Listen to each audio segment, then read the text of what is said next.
नमस्कार साथियों, स्वागत है आप सबका एक बार हमारे जागृति क्लासेस में। जैसा कि आप लोग जानते हैं, कल हम लोगों ने शुरू किया था गुप्त काल, ठीक है। और गुप्त काल प्राचीन भारतीय इतिहास का ऐसा कालखंड है जहां से किसी भी एग्जाम में 2 या 3 सवाल आते ही आते हैं, ठीक है। अगर प्राचीन इतिहास की बात करें तो सवाल जहां से पूछा जाता है, सबसे ज्यादा पूछा जाता है सिंधु घाटी सभ्यता से। सिंधु घाटी सभ्यता समझ लीजिए। फिर उसके बाद वैदिक काल,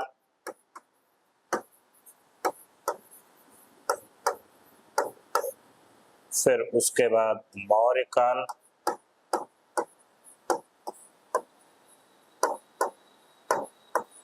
मौर्य काल और वैदिक काल के बीच में जैन और बौद्ध धर्म से सवाल पूछे जाते हैं, जैन एवं बौद्ध धर्म, ठीक है। और फिर उसके बाद गुप्त काल। तो ये 5 टॉपिक हैं। अगर इसको आप बढ़िया से पढ़ लेते हैं तो मान के चलिए 60 to 70% आप कवर कर सकते हैं एंशिएंट हिस्ट्री, ठीक है। इंडस वैली सिविलाइजेशन, वैदिक पीरियड एंड जैनिज्म, बुद्धिज्म, उसके बाद Maurya period and Gupta dynasty को यदि आप इन 5 टॉपिक्स को अच्छे से कवर कर लेते हैं तो मान लीजिए 70% आपने हिस्ट्री, एंशिएंट हिस्ट्री को कवर कर लिया है, ठीक है। तो इसी दृष्टिकोण को देखते हुए सबसे ज्यादा महत्वपूर्ण टॉपिक क्या हो जाता है हमारा, ये गुप्त काल हो जा रहा है। गुप्त काल की राजनीति पर हम लोगों ने चर्चा किया था। कल राजनीति पर चर्चा करते हुए हमने ये बताया था कि मौर्योत्तर काल का जब अंत होता है, मौर्योत्तर काल का अंत होता है और उसके बाद मौर्योत्तर काल राजनीतिक विखंडन का काल कहा जाता है। मौर्योत्तर काल को राजनीतिक विखंडन का काल कहते हैं। तो कोई भी एक अखिल भारतीय राजनीतिक या केंद्रीकरण की सत्ता वहां पर नहीं देखने को मिलती है, जिसके कारण इसमें कई देशी और विदेशी शासक अपने अपने एरिया पे शासन कर रहे होते हैं। तो मौर्योत्तर काल जैसे ही खत्म होता है तो मौर्योत्तर काल में एक कुषाण वंश रहता है जो काफी पॉपुलर धर्म था। और कुषाणों का सबसे आर्थिक रूप से सबसे ज्यादा योगदान भारतीय राजनीति में रहता है। तो आर्थिक रूप से क्यों योगदान रहता है? क्योंकि इनका जो सिल्क रूट था, सिल्क रूट पे इनका नियंत्रण था, सिल्क रूट पर। और उससे क्या होता था, इनको भारी मात्रा में टैक्स प्राप्त होता था सोने चांदी के एवज में। तो ये कुषाणों के ही कुछ सामंत रहते हैं। जैसे सामंत रहता है नाग, वाकाटक और क्या कहते हैं गुप्त, ठीक है। कुषाणों के कुछ समय बाद ही मुरुंडो का शासन रहता है। जैसा मैंने आपको बताया है, मुरुंडो का शासन रहता है। मुरुंडो को पराजित करके गुप्तों ने सत्ता स्थापित की, सत्ता हथियाया और उसी भूभाग पर शासन करने लगे, उत्तर प्रदेश और बिहार के क्षेत्र में, जहां पहले मौर्यों का शासन काल हुआ करता था। तो इस दृष्टिकोण से यदि हम देखते हैं इसको, तो गुप्त काल का जो स्थापना करता है उसका नाम रहता है, उस व्यक्ति का नाम रहता है श्रीगुप्त, ठीक है। इसके बाद गुप्तों का शासक होता है घटोत्कच, हम लोगों ने कल चर्चा की थी इस पे। इसके बाद इसका जो प्रथम शासक महत्वपूर्ण, जिसको वास्तविक संस्थापक कहा जाता है, उसका नाम होता है चंद्रगुप्त प्रथम, ठीक है। और वास्तविक संस्थापक उसको कहा जाता है चंद्रगुप्त प्रथम को। तो चंद्रगुप्त प्रथम ने महाराजा धीराज की उपाधि धारण की, ठीक है। महाराजा धीराज की उपाधि धारण की और इसने लिच्छवियों से, कुमार देवी से शादी करता है और धीरे धीरे अपने साम्राज्य को विस्तारित करता है। फिर इसके बाद जो शासन में करने आता है उसका नाम होता है समुद्रगुप्त। समुद्रगुप्त इस वंश का सबसे प्रतापी शासकों में से एक, पहला समुद्रगुप्त। अगर राजनीति रूप से देखेंगे तो समुद्रगुप्त प्राचीन भारत क्या पूरे भारतवर्ष का सबसे बड़ा विजय करता राजा रहा है, ठीक है। इतना बड़ा साम्राज्य किसी का नहीं रहा है। तो इसने आर्यावर्त की विजय की, मतलब आर्यावर्त के 9 राजाओं को हराया इसने। फिर दक्षिण के 12 राजाओं को हराया इसने। फिर आटविक मतलब जो वन प्रदेश से संबंधित थे उनके 5 राजाओं को हराया। फिर सीमावर्ती राजाओं को भी पराजित करता है। कुछ विदेशी शासकों को जिनमें शक कुषाण वगैरह रहते हैं उनको भी पराजित करता है। लगभग पूरे भारतवर्ष पर यह शासन स्थापित कर लेता है। ठीक है, इसके बाद शासन करता है। फिर इसके कुछ सिक्के मिलते हैं, कुछ क्या कहते हैं प्रयाग प्रशस्ति इसका प्रसिद्ध है। प्रयाग प्रशस्ति जिसकी रचना हरिसेन ने की थी, इसके बारे में हम लोग चर्चा विस्तार पूर्वक कर चुके हैं। फिर जो दूसरा शासक होता है, फिर रामगुप्त के बारे में हम लोग चर्चा किए थे सामान्य, और रामगुप्त की सामान्य ऐतिहासिकता की चर्चा करते हुए हम लोगों ने चंद्रगुप्त द्वितीय पर विस्तार पूर्वक चर्चा किया था। चंद्रगुप्त द्वितीय का पहला इसका शकों से युद्ध होता है, पश्चिमी शकों को हराता है और सकारी का उपाधि धारण करता है, और सकार के बाद चांदी के सिक्के या रजत के सिक्के चलाता है। ठीक है, फिर धीरे धीरे ये अपने साम्राज्य को और फैलाता है। उसके बाद इसी के शासन काल में फाह्यान चीनी यात्री भारत में आता है, और मैंने ये बताया कि इसके शासन काल में 9 रत्नों की बात हमने की थी। तो 9 रत्नों की चर्चा यहाँ हमने आपको बताया है। कालिदास, धनवंतर, छपड़क, अमर सिंह, शंख, वेताल भट्ट, घट, करपर, वराहमिहिर और वरुचि। फाह्यान का भारत आगमन होता है, इसकी भी हमने चर्चा कर दी थी। तो इसके बाद जो शासक होता है वो कुमारगुप्त प्रथम रहता है। यहाँ से सवाल भी काफी पूछे जाते हैं।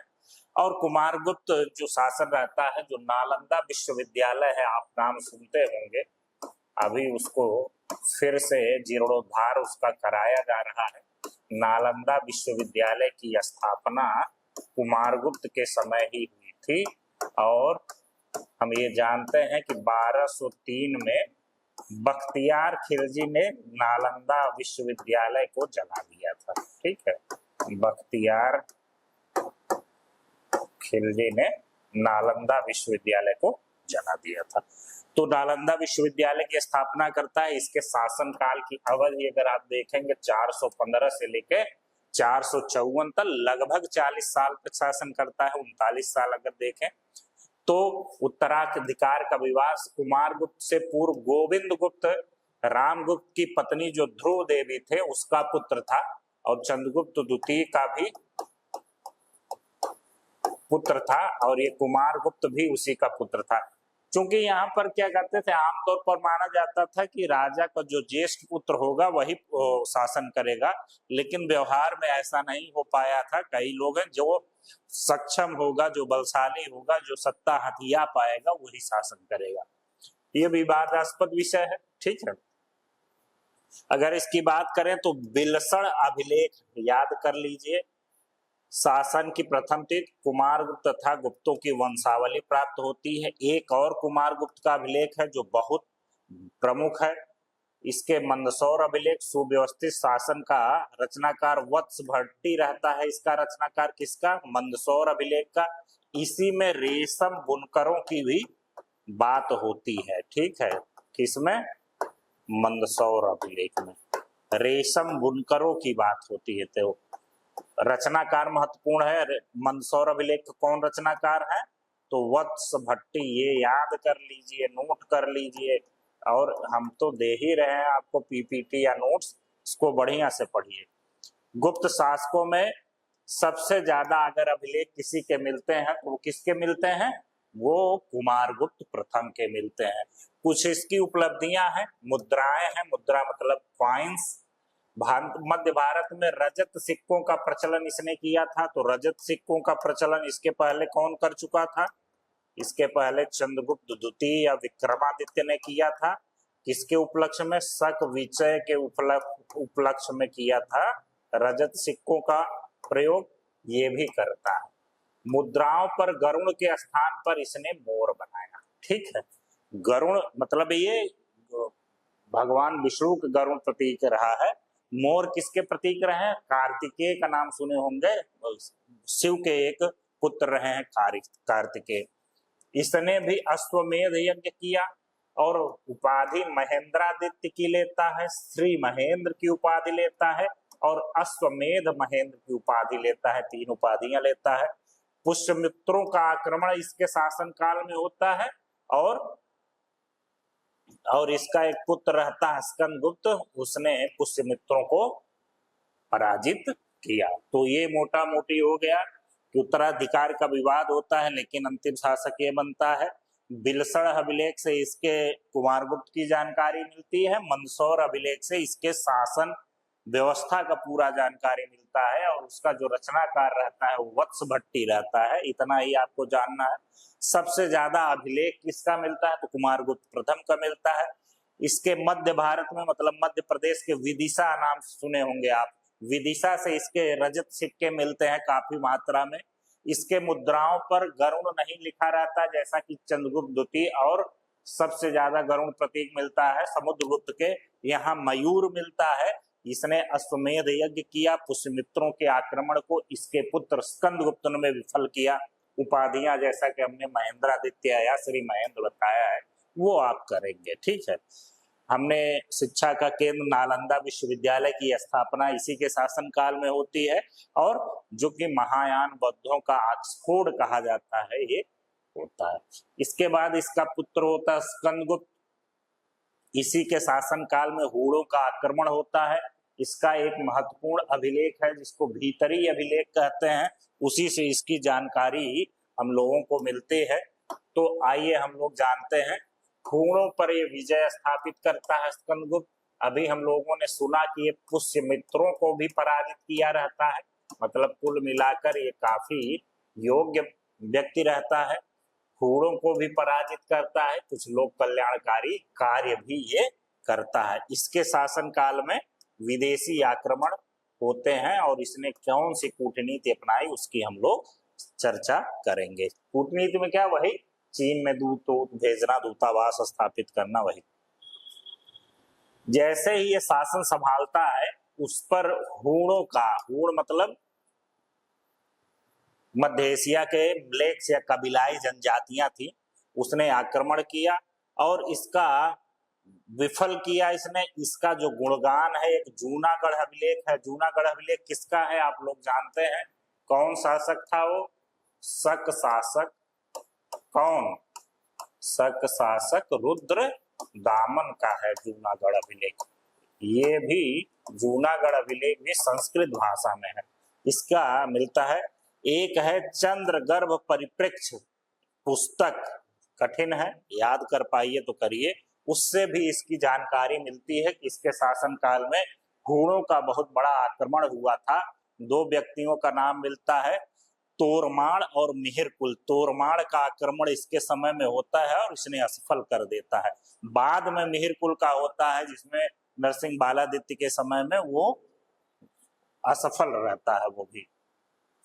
फिर इसने चीन से संबंध बनाया। 466 ईस्वी में चीनी सांग सम्राट के दरबार में अपने राजदूत को भेजा था।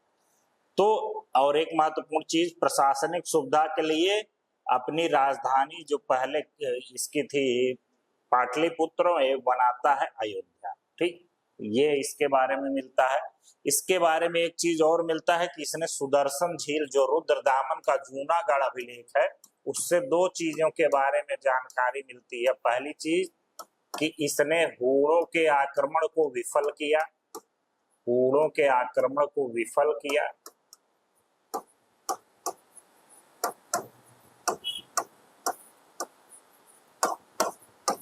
को विफल किया इसने, और इसने इसी रुद्रदामन के जूनागढ़ अभिलेख से ही ये पता चलता है कि इसने जो सुदर्शन झील था जिसका निर्माण किसने करवाया था, चंद्रगुप्त प्रथम ने कराया था। फिर रुद्रदामन ने उसमें, अशोक ने उसमें भूमिका निभाई, जीर्णोद्धार कराया। फिर रुद्रदामन ने करवाया, फिर ये भी करवाता है, कौन करवाता, स्कंदगुप्त। तो मूल निर्माण चंद्रगुप्त मौर्य ने, मरम्मत अशोक और रुद्रदामन ने कराई थी स्कंदगुप्त ने भी गिरनार पर्वत स्थित झील के पुनरुद्धार कार्य समझा, और जो इसका सौराष्ट्र कहाँ है, गुजरात में, उसका गवर्नर था पर्णदत्त। पर्णदत्त के पुत्र का नाम रहता है चक्रपालित, उसको सौंपा, और चक्रपालित ने झील किनारे विष्णु मंदिर भी बनवाया था। ठीक है, अब पर्णदत्त किसके समय में, इसी का पुत्र पर्णदत्त रहता है, चक्रपालित। पर्णदत्त का पुत्र चक्रपालित है और गवर्नर कौन रहता है, पर्णदत्त। तो ये इंपॉर्टेंट चीज है, यहां से सवाल आपका पूछा जाता है। ठीक है, तो आप लोग इसको बढ़िया से करिए। मतलब 4-5 चीजें इसमें मैंने बताई कि इसके समय में विदेशी आक्रमण होता है। हूणों का नेता तोरमाड़ नाम रहता है। हूणों का नेता क्या नाम रहता है, तोरमाड़। ठीक है, और जिसको इसने विफल कर दिया, ठीक, परास्त कर दिया। और इसकी जानकारी हमको कहाँ से मिलती है, रुद्रदामन के जूनागढ़ अभिलेख से, और चंद्रगर्भ परिप्रेक्ष्य से भी मिलता है, वो याद करने की नहीं। चीनी शासक सांग के दरबार में ये राजदूत भेजता है और अपनी राजधानी को पाटलिपुत्र या राजगृह से हटा के ये अयोध्या करता है। सुदर्शन झील का निर्माण करता है। सुदर्शन झील में 4 शासकों का नाम मिलता है। पहला चंद्रगुप्त मौर्य, दूसरा अशोक, तीसरा रुद्रदामन, चौथा कौन है, स्कंदगुप्त। याद रखिए, चारों ने किसके जीर्णोद्धार और निर्माण में भूमिका निभाई, तो सुदर्शन झील कहाँ है, वो सौराष्ट्र जिले में सुदर्शन झील है। ठीक है, सौराष्ट्र जिले में, और किस पर्वत के बीच स्थित है, गिरनार पर्वत के पास ये स्थित है। क्लियर हो गया। सवाल अगर आपको आएगा यहाँ से राजनीति से तो आप कर लेंगे। कुछ उपलब्धियां और क्या कहते हैं जानकारी और देख लीजिए। तो शक्रादित्य की उपाधि लेता है। कहोम एक स्तंभ लेख है, इसी का है स्कंदगुप्त का, उससे शक्रादित्य। देवराज की भी उपाधि लेता है। एक किताब है आर्य मंजुश्री मूल कल्प, और श्री परीक्षता वक्षा जूनागढ़ अभिलेख में इसको मिलता है। इसके बाद उत्तराधिकारी होता है बुद्धगुप्त, सबसे शक्तिशाली इसका उत्तराधिकारी होता है। ठीक है, अब हूणों का आक्रमण हम बता ही देते हैं, तोरमाड़ मेहरपुर की। ठीक,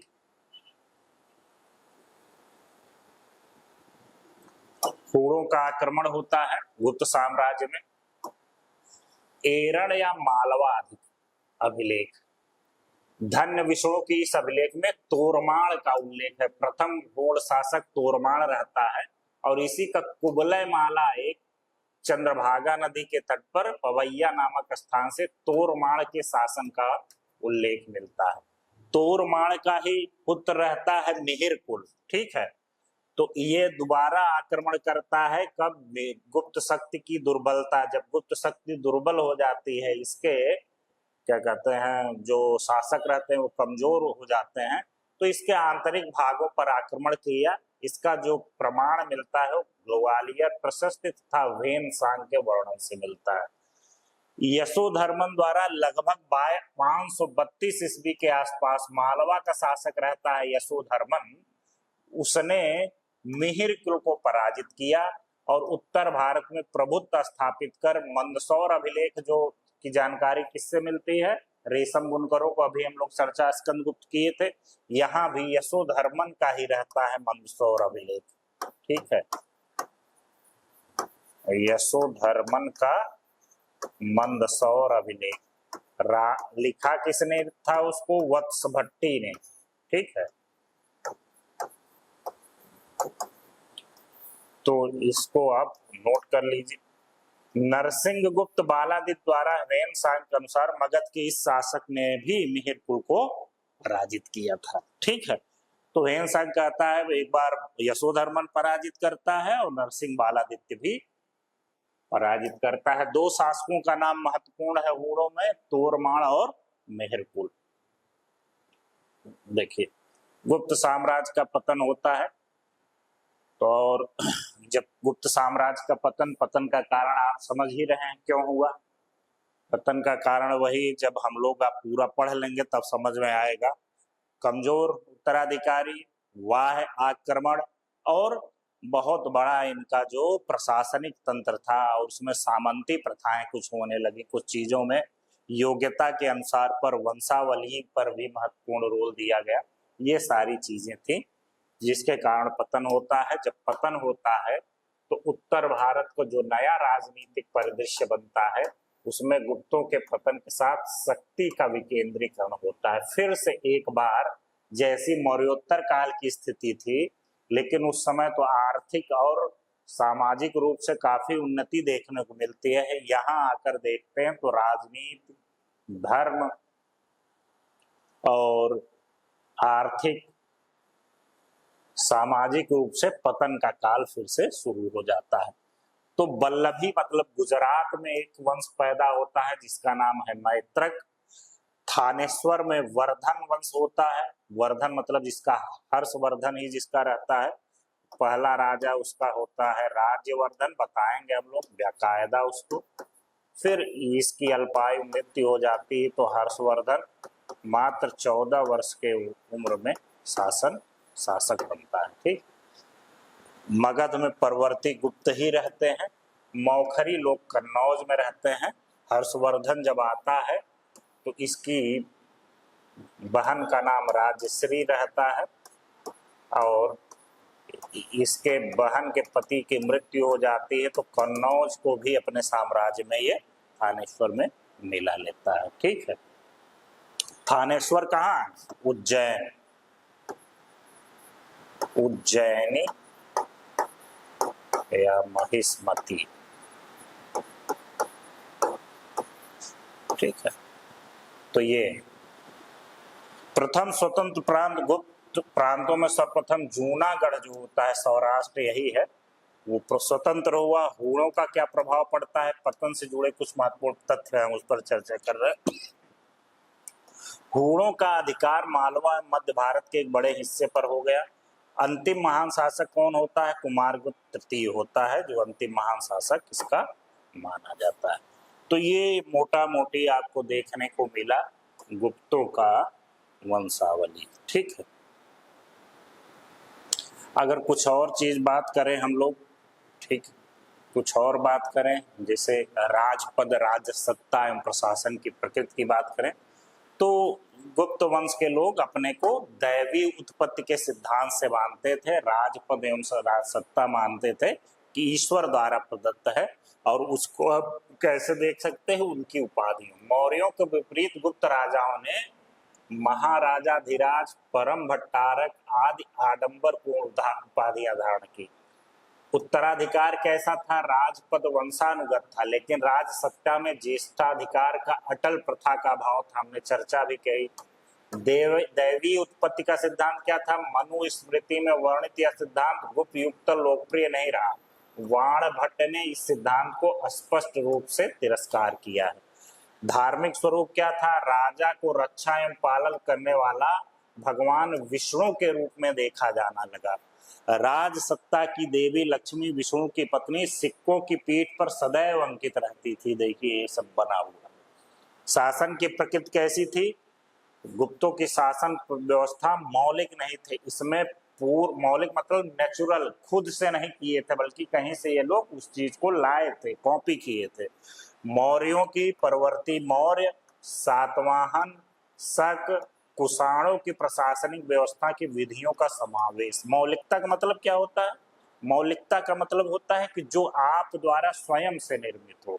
यदि इसमें देखेंगे तो ये कहीं से मौलिक नहीं था बल्कि ये सभी चीजों का समाहार था और सब चीजों को समावेश था इसमें।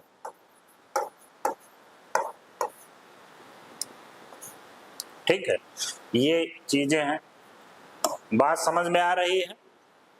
अब जितना हम लोग पढ़े हैं उसको एक नजर में देख लेते हैं। ठीक है, और 2 पेज है उसको और अच्छे से कर लेते हैं। क्या है? शासक, शासनकाल और उनकी उपाधियां। तो गुप्त वंश में सबसे पहला शासक चंद्रगुप्त प्रथम मान लीजिए। महाराजाधिराज की स्थापना 319 से 35 तक। यही वास्तविक संस्थापक रहता है। इसने महाराजा धीराज की उपाधि धारण की। कुमार देवी से लिच्छवी वंश की क्या थी, राजकुमारी थी, उससे विवाह किया। गुप्त संवत की प्रचलन ये करता है 319 में, और इसमें 319 में यदि 78 आप घटा देंगे तो आपका हो जाएगा 241 अंतर होता है शक और गुप्त संबंध। फिर समुद्रगुप्त होता है, 40 साल शासन करता है, सर्वाधिक विस्तार करता है, प्रयाग प्रशस्त, दक्षिणापद विजय, अश्वमेध और कविराज की उपाधि धारण करता है। रामगुप्त देवी चंद्रगुप्तम में हमने इसके बारे में बहुत ही विस्तार पूर्वक चर्चा की थी। चंद्रगुप्त द्वितीय 380 से 412, इसने विक्रमादित्य की उपाधि धारण की। शक विचेता रहता है तो सकार उपाधि लिया, अपनी राजधानी उज्जैनी को बनाता है, नवरत्न की स्थापना करता है और इसके दरबार में फाहियान आता है। कुमारगुप्त प्रथम महेंद्रादित्य की उपाधि लेता है। विलसण और मंदसौर अभिलेख से इसके बारे में जानकारी मिलती है। अश्वमेध यज्ञ करता है, सबसे महत्वपूर्ण इसके बारे में नालंदा विश्वविद्यालय की स्थापना करता है। अंतिम सबसे महत्वपूर्ण शासक स्कंदगुप्त, इसने शक्रादित्य की उपाधि धारण की, हूणों को पराजय किया, सुदर्शन झील का पुनरुद्धार किया और चीन में अपने दूतावास को भेजा। लास्ट का कुमारगुप्त तृतीय गुप्त वंश का अंतिम महान शासक होता है। एक शासक और होता है, अभी हम लोग समाज पढ़ाएंगे आपको तो उसमें बताएंगे भानुगुप्त। उसका एक अभिलेख है भानुगुप्त का एरण अभिलेख, उससे हमको सती प्रथा के बारे में पहली अभिलेखीय जानकारी मिलती है। ठीक है, इसके पहले हमको देखने को नहीं मिलता था। ठीक है, अब अभिलेख की बात करें तो अभिलेख कौन कौन से इस काल के महत्वपूर्ण रहे हैं वो देख लीजिए एक बार। प्रयाग प्रशस्ति समुद्रगुप्त का अभिलेख रहा है, हरिसेन द्वारा रचित है। उदयगिरी गुफा लेख चंद्रगुप्त द्वितीय से संबंधित रहा है, उसके दिग्विजयों का उल्लेख मिलता है। विलसण अभिलेख कुमारगुप्त प्रथम का है, जिसमें वत्स भट्टी द्वारा रचित सुशासन का वर्णन है। भीतरी अभिलेख स्कंदगुप्त का है, इसमें पुष्य मित्रों एवं हूणों के आक्रमण या युद्ध का वर्णन मिलता है। जूनागढ़ अभिलेख हम लोग पढ़े हैं, लेकिन इसमें स्कंदगुप्त के बारे में भी जानकारी मिलती है। कहोम से स्कंदगुप्त की जानकारी मिलती है, शक्रादित्य का नाम रहता है। और एरण अभिलेख की अभी हम लोग बात कर रहे थे, इस एरण अभिलेख से भी तोरमाण, हूर आक्रमण, धन्य विषयों के अभिलेख से इसकी जानकारी मिलती है। तो यदि इन दो पेजों को आप अच्छे से कर लेते हैं तब भी आपका वनडे एग्जाम तो निकल ही जाएगा। यदि आप पीसीएस की तैयारी कर रहे हैं तो पूरे स्लाइड को देखिए, लेक्चर को अटेंड करिए तो आपका हो जाएगा। वनडे की तैयारी कर रहे हैं तो केवल इन दोनों को ही देख लेंगे तो आपका काम चल जाएगा।